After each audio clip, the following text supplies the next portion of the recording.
शक्तीपीठ महामार्गाला विरोध करण्यासाठी शक्तीपीठ महामार्ग विरोधी संघर्ष समितीने कोल्हापुरात सर्वपक्षीय मोर्चाचं आयोजन केलंय। दसरा चौकातून हा मोर्चा व्हीनस कॉर्नर मार्गे जिल्हाधिकारी कार्यालयावर धडकणार आहे। तर या आंदोलनामध्ये खासदार शाहू छत्रपती महाराज, आमदार सतेज पाटील आणि माजी खासदार राजू शेट्टी यांच्यासह मोठ्या संख्येने शेतकरी सहभागी होणार आहेत। अनुचित प्रकार टाळण्यासाठी दसरा चौक परिसरामध्ये मोठा पोलीस बंदोबस्त तैनात करण्यात आला आहे।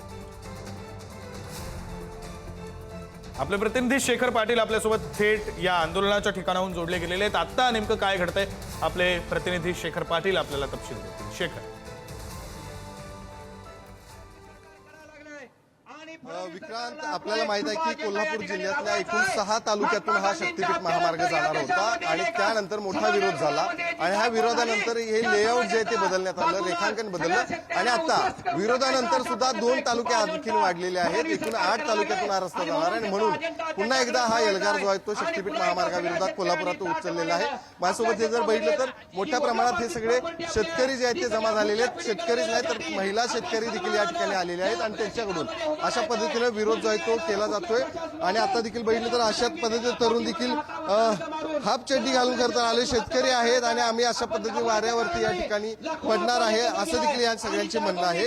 इथं काही आजी देखील आलेले, त्यांच्या आता प्रतिक्रिया आपण खरं तर जाणून घेऊया।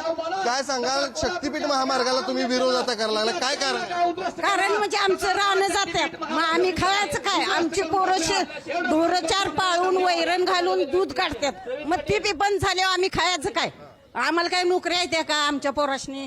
मग अर्धा एकर रान ती बी गेलं म्हणजे करणार काय? आणि आमची ढोरं तुम्हाला आम्ही गोकुळला दूध घालणार, मग कुठलं घालणार? तुम्ही आयत्या पिशव्या खाणार आणि ती बी तुम्ही बंद करायला लागलाय सावी?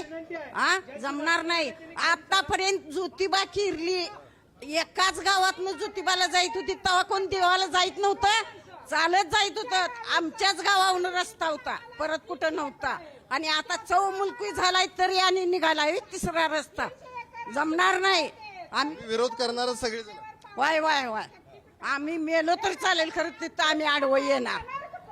तर हा विक्रांत असा एल्गार आहे, तरुण देखील आहेत। काय सांगाल, एवढा मोठा आक्रोश आहे? आता शक्तीपीठ महामार्ग म्हणजे कसं झालंय, हे शक्तीपीठ महामार्ग विषय काय झालेला आहे की हे लोकनेत्यांचा किंवा आमदार खासदारांचा फायदा म्हणजे झालेला आहे आणि हे शेतकऱ्यांचा आक्रोश बघताय आपण की त्यांचा जो तोट्याचा विषय आहे, त्यामुळे शक्तीपीठ जो रोड आहे तो बंद झालाच पाहिजे। काय सांगाल, तुम्ही देखील आता आला या आंदोलन?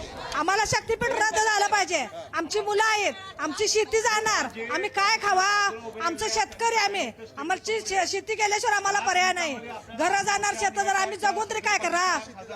शेती जाणार, 2 एकर रान जाणार आमचं, आम्ही काय खावा? काय राहावं? कुठं जावा? आम्हाला ते केल्याशिवाय खायला नाही।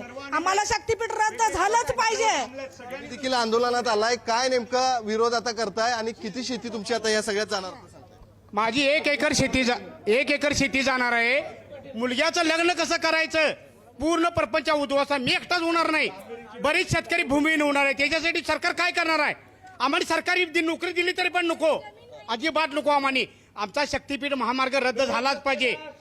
उपमुख्यमंत्र्यांनी सांगितलं होतं विमानतळावर शक्तीपीठ रद्द करतो। तिकडला रद्द केला आणि पश्चिमेला घातला, कशासाठी? तिकडला का रद्द केला हे उत्तर क्षीरसागर साहेबांनी द्यावं। क्षीरसागर साहेबांनी शक्तीपीठला जे पैसे शक्तीपीठला जे पैसे खर्च करणार आहेत तेच कोल्हापूरच्या रस्त्याला खर्च करा। माझं एवढं बोलून माझं भाषण टाकतो। आज शेतकऱ्यावर अन्यायकारक शक्तीपीठ महामार्ग सरकारने लादलेला आहे आणि हा लढा खासदार राजू शेट्टी आणि बंटी पाटील यांच्या नेतृत्वात चालू असून हा तीव्र लढा आम्ही शेतकरी हा शक्तीपीठ महामार्ग होऊ देणार नाही। तर विक्रांत, आपण बघितलं तर हे सगळ्या शेतकऱ्यांच्या भावना आहेत।